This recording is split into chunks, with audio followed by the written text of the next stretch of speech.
Hi, how you doing? I'm Casca.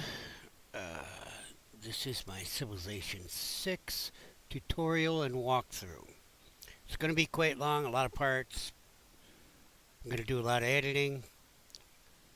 Basically, Civilization 6 is so complex that, there's a lot of things later on in the game that you're going to wonder about that it'll be hard to find information on. So I'm going to try to include that.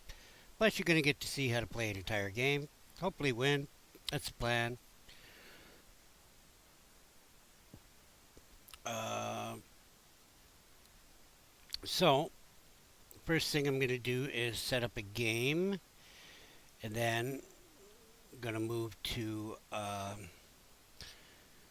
launching the game, going over the interface, talking about general concepts. So let's get started here.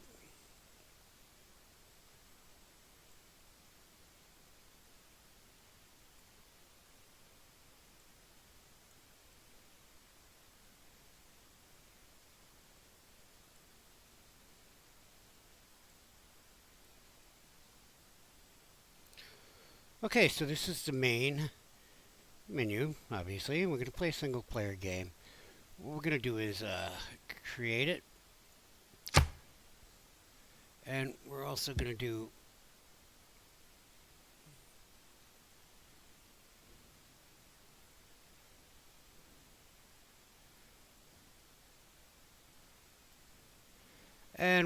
an advanced setup.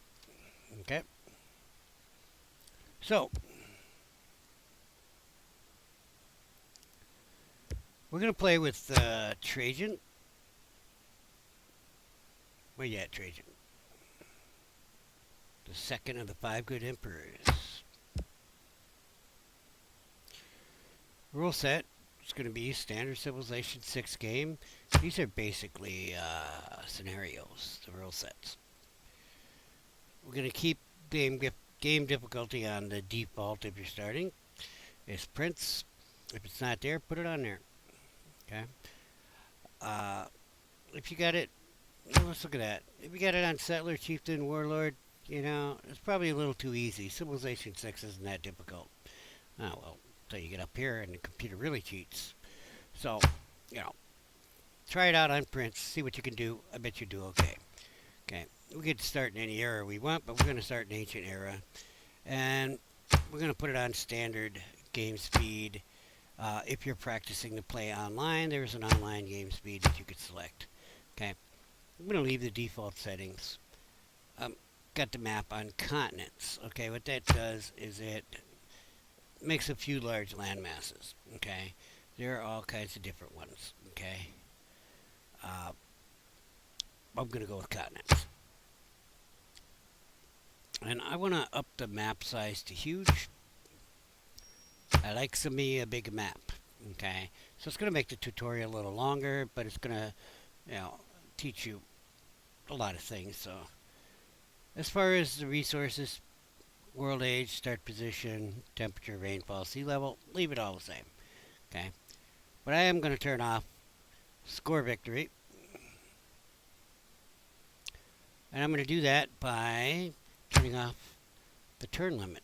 No turn limit. And the rest of this, we're not going to allow duplicate leaders. Allies will share visibility. Barbarians will be on. Teams will be on. Tribal villages will be on. There's not going to be any teams because it's just me. Okay. So basically, it's a standard game on a big map. So I'm going to leave everybody else random. Okay. I'm going to leave the same number of AI as it starts with. And so there's 1, 2, 3, 4, 5, 6, 7, 8, 9, 10 other civilizations out there. Maybe 11 other civilizations. So 12 civilizations total. All right, so that's about it. You just hit the start button after you get everything the way you want it. And then it'll take a minute to load up. From the first stirrings of life beneath water to the great beasts of the Stone Age, To man taking his first upright steps, you have come far. Now begins your greatest quest. From this early cradle of civilization on towards the stars. Cast your net wide, O Trajan, Emperor of mighty Rome. Your legions stand at the ready to march out and establish the largest empire the world has ever seen. If you can truly get all roads to lead to Rome, yours will be an empire of great riches and luxuries. Surely then our citizens will proclaim you as their best ruler, the Optimus Princeps. Okay, so let's do a quick overview of Trajan's Roman Empire. Each civilization in Civilization 6 has unique abilities, units, districts, things like that. So this screen will tell you what you got going for you. Okay, Trajan's column is that all of my cities will start with an additional city center building, which is a monument in the ancient era, and I do believe it's a monument in all roads lead to Rome. Well, this does multiple things. All cities that I find are found or conquer start with a trading post. Okay, that's a nice bonus. If in trade route range of my capital, they also start with a road to my capital. Okay, so my capital is going to be Rome. All roads lead to Rome. Okay, so if it's not on the other side of the world, or if you're playing one big landmass on the other side of the landmass where it's out of range of your trade routes, you'll have a road to your cities. Last but not least, all your trade routes earn +1 gold for passing through trade routes in your own cities.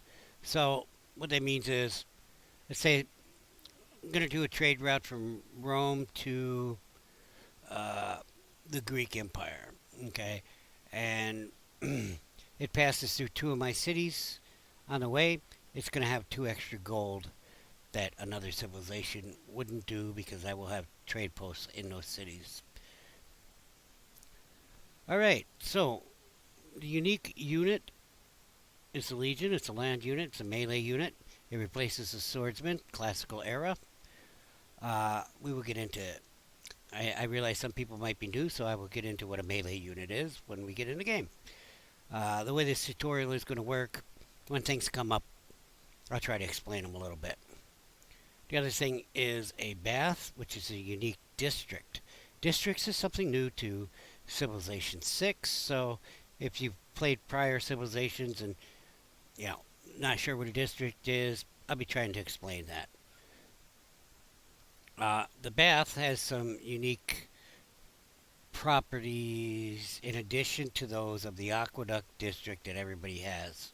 Okay, it's not a district that's overly powerful. It just gives you a little extra population. Most unique districts, most unique units are actually a little cheaper to build than their standard counterparts. Okay. So the bath is like that. It's a little cheaper to build than a normal aqueduct, I believe.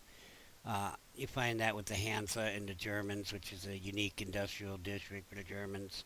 It builds faster than a normal industrial district would build for another civilization.